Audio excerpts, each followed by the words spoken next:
గిన్నెద్దులు బతకాలంటే గొడ్డలుంటే అడవికి పోయి కట్టెలు కొట్టుకొచ్చుకునేవాళ్ళు, కత్తులుంటే వరిసేనులకు పోయి వరిసేను కోసేటోళ్ళు. కానీ ఇప్పుడు గొడ్డన్లు కత్తులు తీసుకొని మనుషులని బెదిరించుకుంటూ మనుషులని పైకేం ఇయ్యకుండా నిన్ను చంపుతా చూడని బెదిరేనికి కూడా మస్తు సిద్ధమవుతుర్రు. అగో ఏందే సీనా ముచ్చట పట్టుకొచ్చినావా అంటే రైట్ ముచ్చట్లోకి వస్తున్నా. హైదరాబాద్ పోలీస్ కమిషనరేట్ పరిధిలోని బాలాపూర్ పోలీస్ స్టేషన్లో ఇవాళ మీడియా సమావేశం ఏర్పాటు చేసిరు. ఎవరంటారా, ఏసీపీ ప్రదీప్ కుమార్ రెడ్డి సారు, గట్లనే సిఐ సుధాకర్ సారు. మరి ఇక ముచ్చట ఏం చెప్పిండంటే, నిన్న మన కాలాబత్తార్లో ఓ కిరాణా షాప్ మీద పడి ఓ 6-7 మంది ఓయమ్మో మంతుగా గంజాయికి అలవాటు అయి దుకాణం మీద దాడి చేసిర్రు.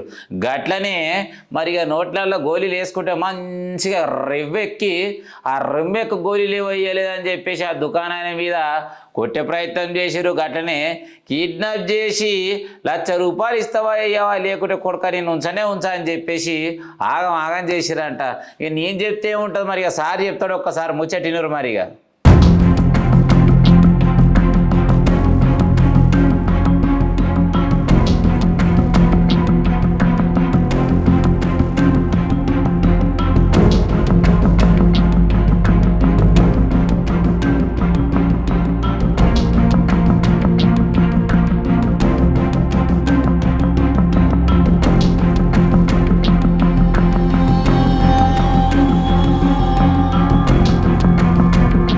11 ఫిబ్రవరి 2026 కంప్లైనెంట్ సయ్యద్ మొహియుద్దీన్ అని చెప్పి బాలాపూర్ పోలీస్ స్టేషన్కి వచ్చి కంప్లైంట్ చేయడం జరిగింది.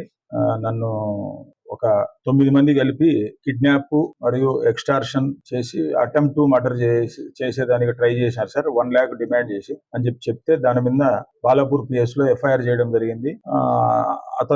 అతనికి గుర్తుపట్టే వ్యక్తే మహమ్మద్ అసద్ అని చెప్పి rowdy sheeter, Kalapathar police station లో 6 months బ్యాక్ మా దగ్గరికి రౌడీ షీటర్ ట్రాన్స్ఫర్ అయింది. ఎక్కువ నిజామాబాద్ లో ఉంటాడు, అతను మ్యారేజ్ చేసుకునింది నిజామాబాద్ లో. అతని మీద నియర్లీ 15 కేసెస్ ఉన్నాయి. సిపి గారు అతన్ని నగర బహిష్కరణ చేయడం జరిగింది. అయినా కానీ అతను ఇక్కడ తిరుగుతున్నాడు. అతని మీద లీగల్ గా ఒపీనియన్ తీసుకొని యాక్షన్ తీసుకోవడం జరుగుతుంది. తర్వాత దాంట్లో టోటల్ ఇప్పటి వరకు మాకు 7 members ను అరెస్ట్ చేయడం జరిగింది. ఇంకా 2 అబ్స్కాండింగ్ ఉన్నారు. వాళ్ళు కూడా రౌడీ షీటర్ కాలాపత్తర్ సైఫ్ ఒకడు, మహమ్మద్ ఇమ్రాన్ అని 13 కేసెస్ లో ఉన్నాడు. వాళ్ళు 3 నెటోరియస్.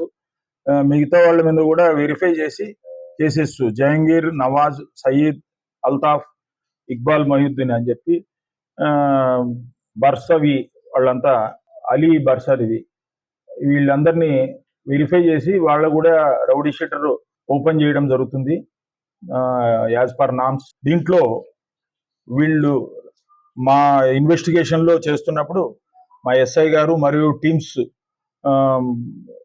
వీళ్ళను అప్రహెండ్ చేయడం జరిగింది. నిన్న అప్రహెండ్ చేసి ఈరోజు వాళ్ళను అలాంగ్ విత్ 1 knife, 7 offender దగ్గర 6 cell phones, 1 axe, 1 sickle, 3 knives, 2 two-wheelers అన్ని కలిపి సీజ్ చేయడం జరిగింది. వాళ్ళని ఈరోజు కోర్టులో ప్రొడ్యూస్ చేస్తాము. వాళ్ళ మీద స్ట్రింజెంట్ యాక్షన్ తీసుకొని యాజ్ పర్ లా వాళ్ళను కౌన్సిలింగ్ చేయడం కూడా జరుగుతుంది. తర్వాత నెక్స్ట్ అఫెన్సెస్ కాకుండా వాళ్ళ మీద నిఘా పెట్టడం జరుగుతుంది. చూసిరు కదా మరి ఏసీపీ సార్ చెప్పిన ముచ్చట. మరి గిప్పటి సంది ఏం చేసినా కూడా హైదరాబాద్ కమిషనరేట్ పరిధిలో ఉన్నటువంటి పోలీసులు మాత్రం మిమ్మల్ని ఇరిసేదే లేదు. ఇక కటకటాలు పాలు చేసి మీ బతుకులు ఆగమవుతాయి. గిప్పటి సందన్న జాగ్రత్త, గిసొంటి లంగ పనుల కోకూరి అమ్మాయి చెప్పినట్టుని నింబలంగా తిని ఏదో కొలువు చేసుకొని బతుకుర్రి.